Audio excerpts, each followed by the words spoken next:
कोई रिलैक्सेशन नहीं है कि फलाना बैंक स्कीम में है और फलाना बैंक नहीं है। नहीं बैंक है, अगर ठीक है। आपको कर्जा नहीं दे रहे हैं तो वो अपनी पॉलिसी की वजह से नहीं दे रहे।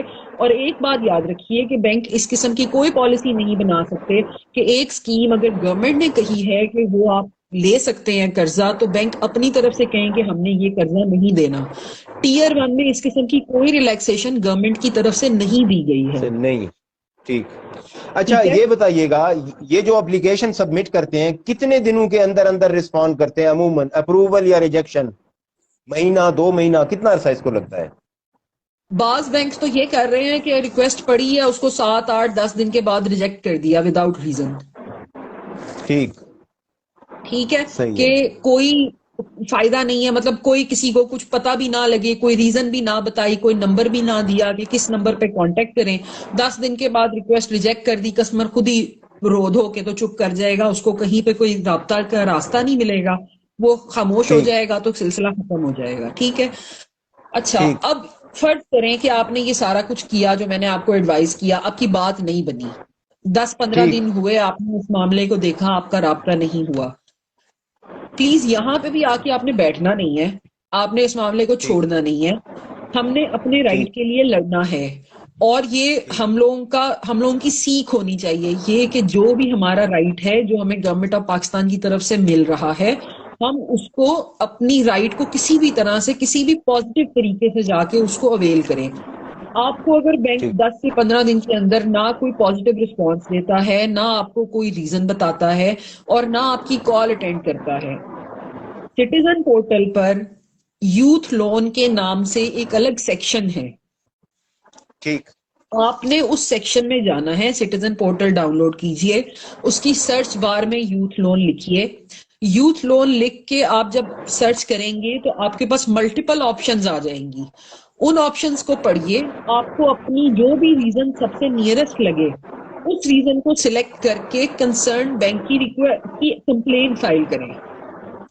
ठीक। एक बात याद रखें कि गवर्नमेंट को ये लग रहा है कि लोग आ रहे हैं, लोगों को कर्जा मिल रहा है। अगर आपको कर्जा नहीं मिल रहा है तो आपको गवर्नमेंट को बताना पड़ेगा कि आपको कर्जा नहीं मिल रहा।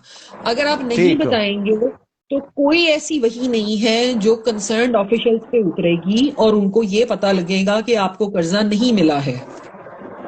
ठीक। ठीक। अच्छा, यानी कि ठीक ये हो गया। रिजेक्शन की आपने दो दो आप बनाई है, तो आप पढ़ना है, में यूथ का ऑप्शन ब्लैंक कर दें, ये ऑप्शन दस्तावेज रिजेक्शन की सूरत में। ये बताइएगा, एक आगे ले गए, ये इसकी अमाउंट कितनी है, 10 1 लाख, और रीपेमेंट पीरियड कितनी?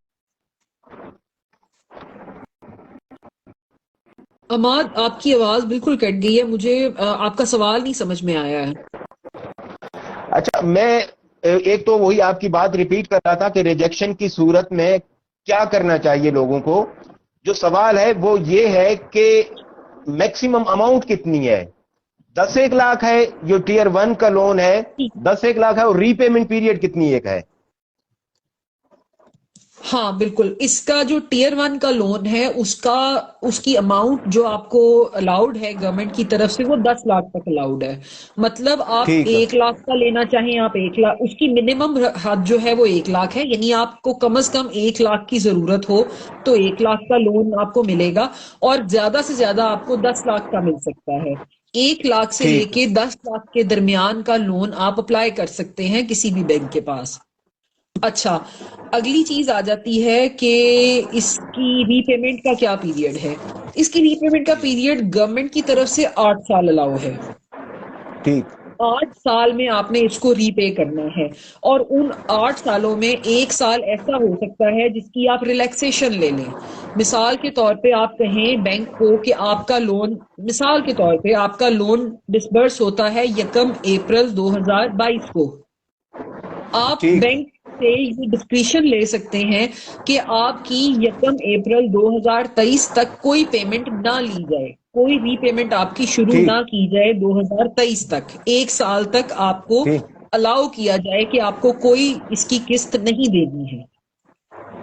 ठीक। ठीक हो गया। अच्छा, अच्छा, उसके ठीक। बाद आप कुछ पूछ रहे थे, हमारी आवाज में डिस्टॉर्शन जी आई जी आपकी। जी जी जी जी, जारी रखिए आप। ठीक हो गया।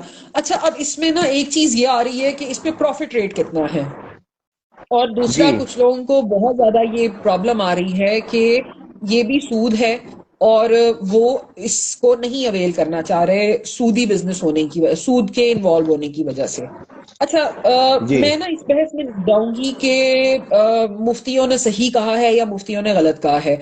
जो लोग, जिनको दिल मानता है वो मान लें, जिनको नहीं मानता वो इस बहस को कंट्रोवर्शियल ना बनाए। मेरी उनसे ये रिक्वेस्ट है। आपको इस्लामिक बैंकिंग या रिबा फ्री बैंकिंग वैलिड लगती है तो ठीक है, नहीं लगती तो ऑब्वियसली देखें, हम यहाँ उनको फैसिलिटेट करने के लिए बैठे हैं जो फैसिलिटी लेना चाह रहे हैं।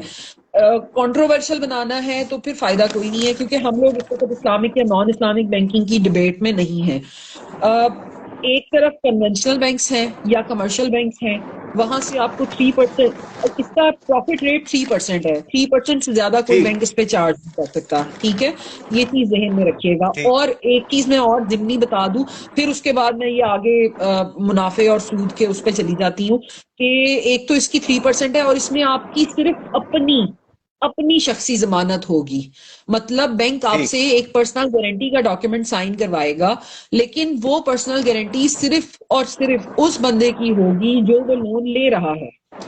बैंक ठीक गवर्नमेंट की तरफ से या स्टेट बैंक की तरफ से ऐसी कोई पाबंदी नहीं है कि कर्ज लेने वाला अपने साथ किसी और की भी जमानत दे, या कोई इसके लिए किसी भी किस्म का कोई कोलेटरल बैंक के साथ प्लेज करवाए। ठीक। रीपेमेंट इसकी महाना है।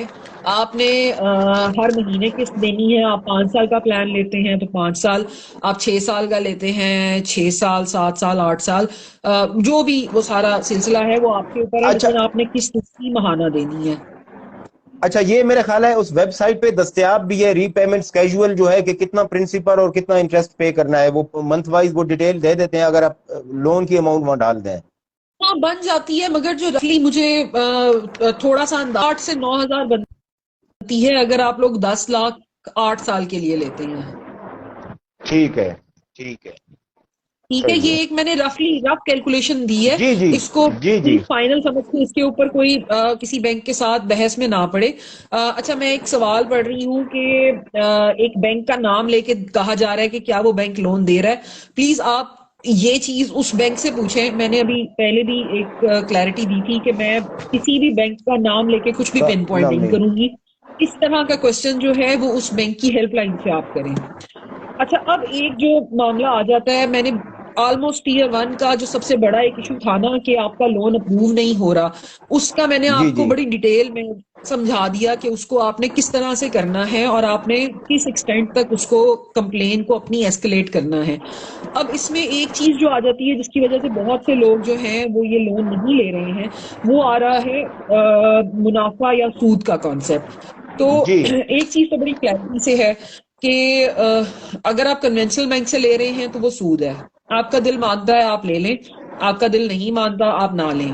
क्लियर क्लियर हो गया। क्योंकि ठीक। बहुत से लोग कन्वेंशनल बैंक से काम कर रहे हैं, इसलिए मैं कोई इस पे बहस में नहीं पड़ूंगी। अच्छा, दूसरी तरफ वो आ जाते हैं जिनको है कि इस्लामिक बैंक्स भी कान को इधर से पकड़ रहे हैं या उधर से पकड़ रहे हैं, और वो भी सूद ही कर रहे हैं। तो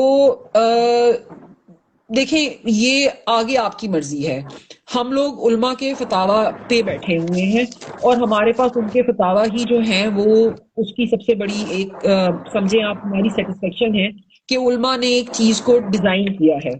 मैं आपको एक चीज क्लैरिटी से बता दूं, वो लोग जो सिर्फ इस वजह से कि क्या इस्लामिक बैंक भी मुनाफा ही ले रहे हैं या वो सूद ले रहे हैं, मैं आपको थोड़ा सा एक क्लैरिफिकेशन दे दूं, ताकि आप लोगों में से जो लोग सिर्फ एक एम्बिगुटी की वजह से या एक वहम की वजह से या एक अशकाल होने की वजह से इस फैसिलिटी को नहीं ले रहे, तो शायद इस छोटी सी एक डिस्कशन से उनके लिए आसानी हो जाए।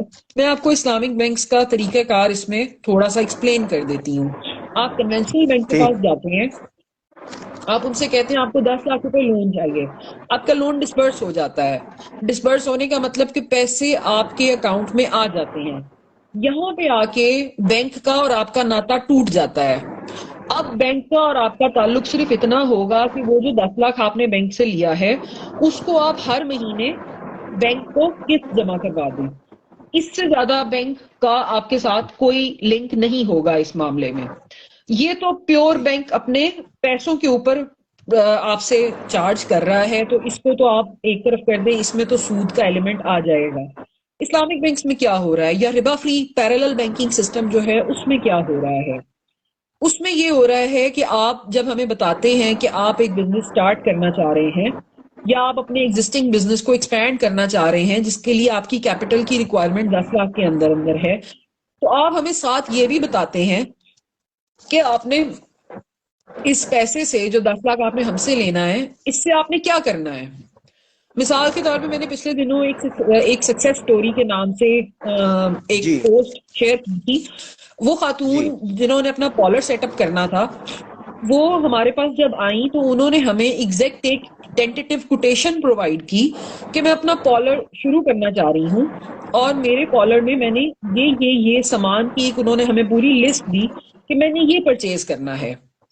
जब उनका केस अप्रूव हुआ, उसकी अप्रूवल के बाद हम लोगों ने जिस बंदे के नाम का उन्होंने हमें इनवॉइस कोटेशन ला के दी थी, उस बंदे के नाम का उनको पेमेंट ऑर्डर इशू किया।